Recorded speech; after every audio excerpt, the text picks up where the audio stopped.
திரு விஜய் அவர்கள் பேசும்போதே மக்களுக்காக அரசியலுக்கு வந்தவன் இந்த விஜய். பணம் முக்கியமா? ஜனம் முக்கியமா? பணம் முக்கியமா?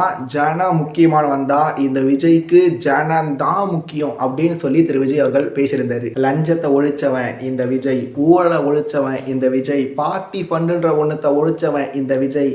தமிழ்நாட்டில் இப்போ லஞ்சம் இல்லை, தமிழ்நாட்டில் இப்போ ஊழல் இல்லை, தமிழ்நாட்டில் இப்போ எந்த ஒரு பிரச்சனையுமே இல்லை. விஜயோட இந்த ஆட்சின்றது ஒரு சொர்க்கத்துக்கு நிகரான ஆட்சி அப்படின்ற டைப்பில் திரு விஜய் அவர்கள் பேசியிருந்தார். திரு விஜய் அவர்கள் மே 10 தமிழ்நாடு முதலமைச்சராக பொறுப்பேற்றிருந்தார். முன்னாடியே சொன்ன மாதிரி நாம் இந்த வீடியோக்காக ஜூலை 10 வெள்ளிக்கிழமை சாயங்காலம் பேசிகிட்டு இருக்கோம்.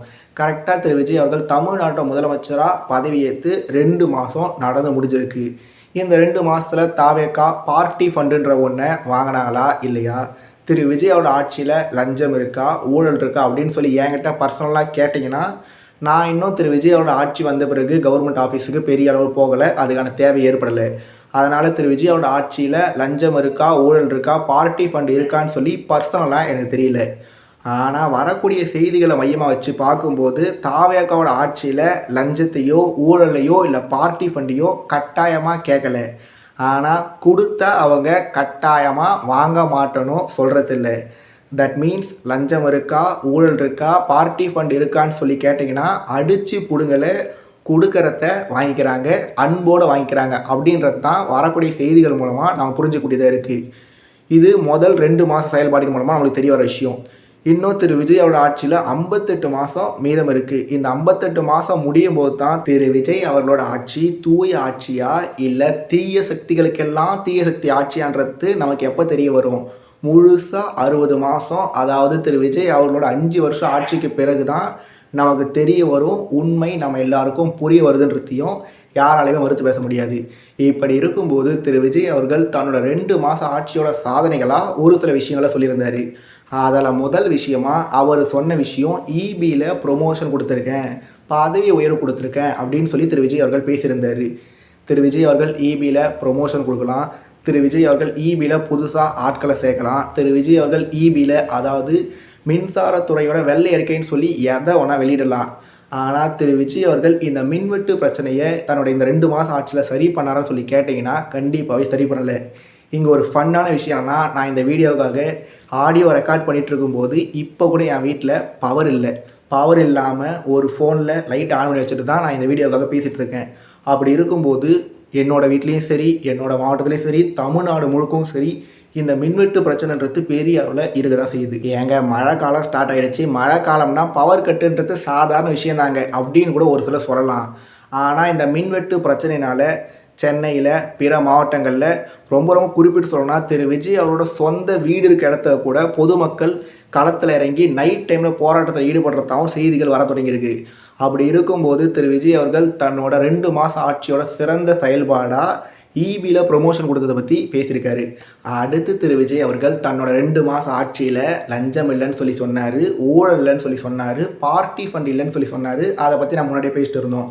இந்த லிஸ்ட்லேயே திரு விஜய் அவர்கள் சொன்ன இன்னொரு முக்கியமான விஷயம் என்னன்னா, அரசு அலுவலகத்துக்கு போகும்போது அங்கே பொதுமக்களை அரசு அதிகாரிகள் மரியாதையாக நடத்துகிறாங்க அப்படின்ற ஒரு விஷயத்தையும் திரு விஜய் அவர்கள் ஹைலைட் பண்ணி பேசியிருந்தார். இதுவுமே உண்மையாக நடக்குதா இல்லையான்றத நான் பர்சனலாக ஒரு வேளை கவர்மெண்ட் ஆஃபீஸுக்கு போக வேண்டிய ஒரு சூழ்நிலை ஏற்பட்டால் அங்கே என்ன நடக்குதுன்றதை நான் பார்த்துட்டு வந்து இதை பற்றி அவனோட கருத்து தெரிவிக்கணும்னு ஆசைப்பட்றேன். அடுத்து திரு விஜய் அவர்கள் என்ன சொல்லியிருந்தார், நாங்கள் எல்என்டியோட ஒப்பந்தம் போட்டிருக்கோம், அதன் மூலமாக இவ்வளோ முதலீடு வரப்போகுது, அதன் மூலமாக இவ்வளோ பேருக்கு வேலை கிடைக்க போகுது அப்படின்னு சொல்லி திரு விஜய் அவர்கள் சொல்லியிருக்காரு. எல்என்டியோட போடப்பட்டிருக்க இந்த ஒப்பந்தம்ன்றது உண்மையிலேயே நல்ல திட்டமாக இல்லை தமிழ்நாட்டில் ஏற்பட போகிற மற்றும் ஒரு நாசகார திட்டமானத்தையும் நாம் இனி வரக்கூடிய நாட்களில் தான் தெரிஞ்சிக்க முடியும்.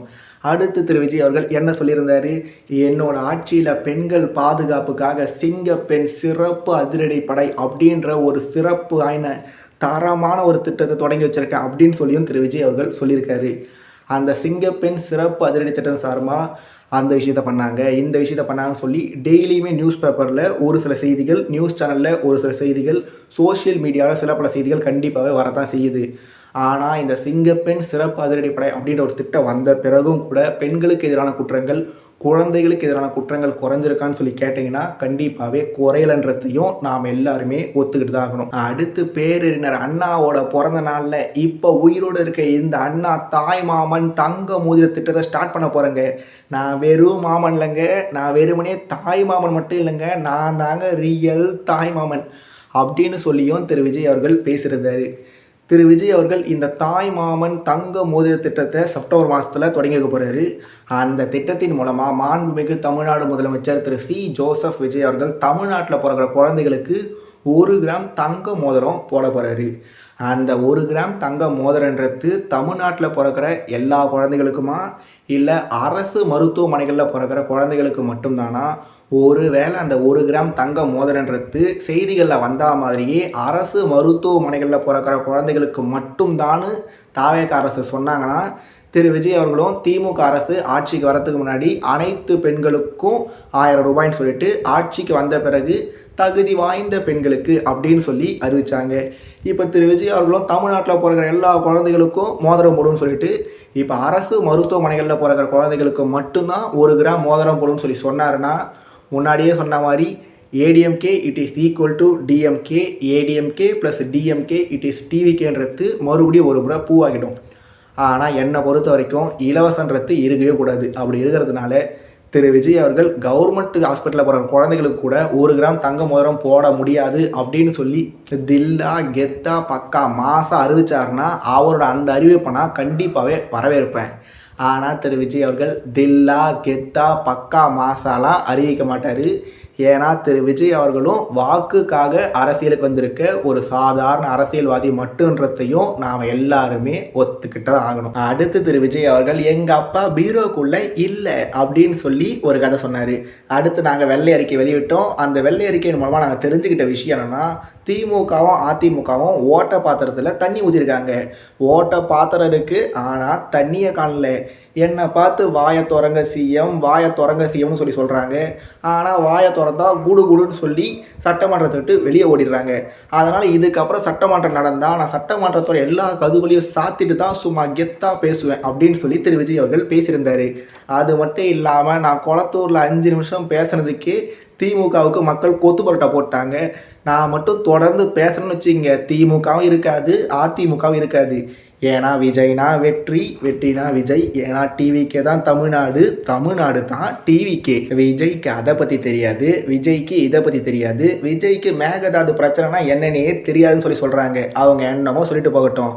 ஆனால் நான் டாக்கு லெஸ்ஸு ஒர்க்கு மோர் அப்படின்ற ஒரு தாரக மந்திரத்தோடு செயல்பட போகிறேன் அப்படின்னு சொல்லி திரு விஜய் அவர்கள் சொல்லியிருந்தார். கடைசியாக திரு விஜய் அவர்கள் என்ன சொல்லியிருந்தார், டீலிமிட்டேஷனாக நாங்கள் எதிர்ப்போம், அதிமுகவும் திமுகவும் கூட்டு கலவாணிகள், அதனால் நீங்கள் 8 தொகுதி இடைத்தேர்தலில், அவர் 8 இடைத்தேர்தல்னு சொன்னாரா இல்லை 8 தேர்தல்னு சொன்னாரா?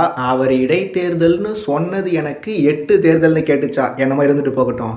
ஆனால் அன்ஃபார்ச்சுனேட்டாக திரு விஜய் அவர்கள் என்ன சொன்னார், இடைத்தேர்தலில் நீங்கள் திமுகவை சும்மா வச்சு செய்யணும் அப்படின்ற மாதிரி பேசியிருந்தார்.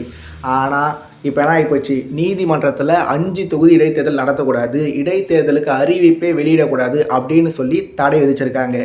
அந்த 5 தொகுதிகளை திருச்சி கிழக்கு வந்துருச்சு, கரூரும் வந்துருச்சு, அம்பாசமுத்திரமும் வந்துடுச்சு. அதனால் 5 தொகுதி இடைத்தேர்தலுக்கு கோர்ட்டு தடை விதிச்சதுனால மீதம் இருக்க 2 தொகுதிக்கும் கண்டிப்பாகவே தேர்தல் ஆணையம் கூடிய சீக்கிரத்தில் தேர்தல் நடத்த போகிறதில்ல. எப்போ இடைத்தேர்தல்னே தெரியாமல் இருக்கும்போது தமிழ்நாட்டு மக்கள் எப்படி திமுகவையும் அதிமுகவையும் சும்மா வச்சு வெளுத்து விடுறதுன்னு சொல்லி அவங்களுக்கும் தெரியல.